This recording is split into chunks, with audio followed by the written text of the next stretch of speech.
Good morning. We find ourselves at the midpoint of our 28th week in Ordinary Time.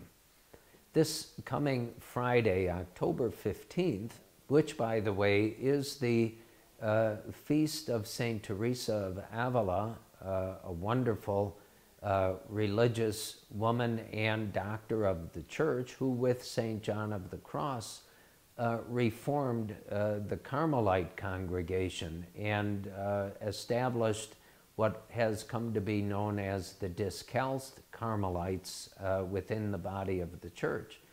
On that afternoon of October 15th, at 2 o'clock in our cathedral here in Bismarck, I will ordain two men to the permanent diaconate.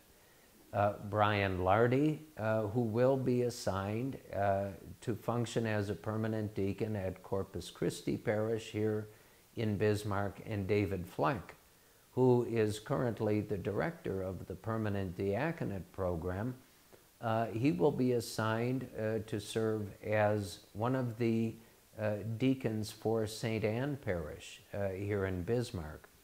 The reason I bring this up is, from time to time, I think it's good for us just to recall what the permanent diaconate is as it is situated within the sacrament of Holy Orders. And of course, Holy Orders has three grades of offices: the diaconate, the priesthood, and the episcopacy.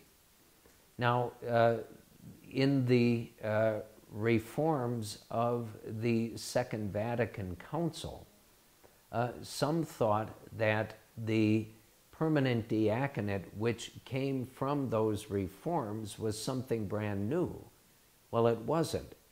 The Church, the Council Fathers, and confirmed by Pope St. Paul VI, revived what had been rather common for almost the first 1,000 years of the Church's history, and that is men specifically ordained as deacons who would assist primarily bishops and abbots who were in charge of very large monasteries, but also parish priests in the pastoral ministry. Primarily, it was a ministry of charity, which also could be a ministry of the altar, serving liturgically as a deacon. Now, in our diocese, and in, as far as I know, most dioceses in the United States,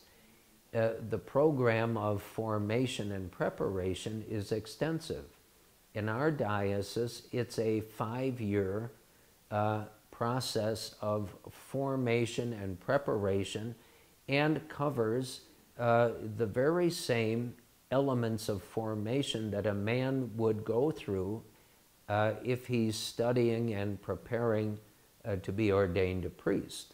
The 4 pillars of formation: the spiritual, the educational, the pastoral, and the human formation, are all part of what goes into a man's preparation for ordination to the permanent diaconate. So I encourage you to, if you live in a parish with a permanent deacon or permanent deacons, speak to them about it. Thank them for their willingness to serve the Church, serve you, serve all of us in this very essential office which the Church itself establishes for the greater honor and glory of God and for the salvation of souls.